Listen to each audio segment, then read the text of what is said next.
desafio o Neymar. Boa sorte para a seleção brasileira. Boa sorte ao jogador. এখনই অবসর নয়, 2030 বিশ্বকাপের জন্য প্রস্তুত হও নেইমার। নেইমারের উদ্দেশ্যে এমনটাই বললেন ব্রাজিলের প্রধানমন্ত্রী লুলা দা সিলভা। এক ভিডিও বার্তায় নেইমারকে অবসর ভেঙে জাতীয় দলে ফেরার অনুরোধ করলেন তিনি। বিশ্বকাপ থেকে বিদায়, মাঠে অঝরে কান্নায় ভেঙে পড়লেন নেইমার জুনিয়র। আর এই কঠিন মুহূর্তে তার পাশে দাঁড়িয়েছেন ব্রাজিলের প্রধানমন্ত্রী লুলা দা সিলভা। ফুটবল বিশ্বের সব তারকা মহাতারকা থেকে শুরু করে ক্রীড়া অঙ্গনের বাইরেও অনেকেই নেইমারকে নিয়ে আবেগে ঝরে পড়েছেন। 2026 ফিফা বিশ্বকাপের শেষ 16তে নরওয়ের কাছে 2-1 গোলে হেরে টুর্নামেন্ট থেকে বিদায় নিয়েছে 5 বারের বিশ্ব চ্যাম্পিয়ন ব্রাজিল। শেষ বাঁশি বাজতেই মাঠে ভেঙে পড়ে নেইমার জুনিয়র। তার চোখের জল মুহূর্তেই ছড়িয়ে পড়ে সামাজিক যোগাযোগ মাধ্যমে এবং কোটি কোটি ফুটবল প্রেমীর হৃদয়ে ছুঁয়ে যায়। ম্যাচ শেষে নেইমার বলেন, আমি বারবার চেষ্টা করেছি। আমার যাত্রা শুরু হয়েছিল এই মেটলাইফ স্টেডিয়ামেই, আর এখানেই আমি শেষ করলাম। এখন সব শেষ, ওই হলুদ জার্সিতে আর কখনোই ফেরা হবে না। এই বক্তব্যের মধ্যে দিয়ে ব্রাজিল জাতীয় দলের হয়ে নেইমারের দীর্ঘ অধ্যায় এখানেই শেষ হয়েছে।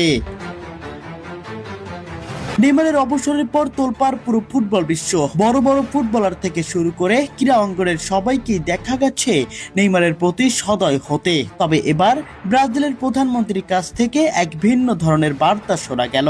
অবসর নয়, জাতীয় দলের হয়ে আরো 4 বছর দেখতে চায় নেইমারকে। ব্রাজিলের প্রধানমন্ত্রী লুলা দা সিলভা বলেন, এখনই অবসর নয়। ব্রাজিলে তুমি অনেক দিয়েছো, অনেক দেওয়ার বাকি আছে। 2030 বিশ্বকাপের জন্য প্রস্তুতি নাও, তোমাকে আমরা আরো একটি বিশ্বকাপে দেখতে চাই। ব্রাজিলের প্রধানমন্ত্রীর এমন মন্তব্যে তোলপাড় পুরো সেলেসাও অঙ্গনে। নেইমার ফিরবে কিনা তুমুল আলোচনা এখন আশায় ফেটে পড়েছে ব্রাজিল ভক্তরা। ব্রাজিলের হার মেনে নেওয়ার পরেও স্বস্তি খুঁজে পাচ্ছেন ব্রাজিলিয়ানরা। উল্লেখ্য, ব্রাজিলের সর্বকালের সর্বোচ্চ গোলদাতা 2026 বিশ্বকাপ থেকে ব্রাজিলের বিদায়ের পর জাতীয় দল থেকে অবসরের ঘোষণা দিয়েছেন ঠিকই, তবে ব্রাজিলে তার জন্য করা সব অবদানই সম্মান জানাচ্ছেন সবাই।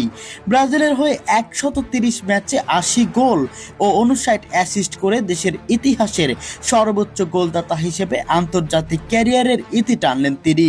ম্যাচ শেষে আবেগঘন প্রতিক্রিয়ায় নেইমার জানান, জাতীয় দলের হয়ে এটাই ছিল তার শেষ অধ্যায়।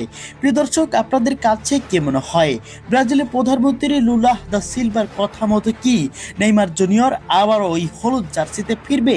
আবারও ব্রাজিলের সাম্বা ড্যান্সে মুগ্ধ করবে ফুটবল ভক্তদের? কমেন্ট বক্সে অবশ্যই জানিয়ে যাবেন।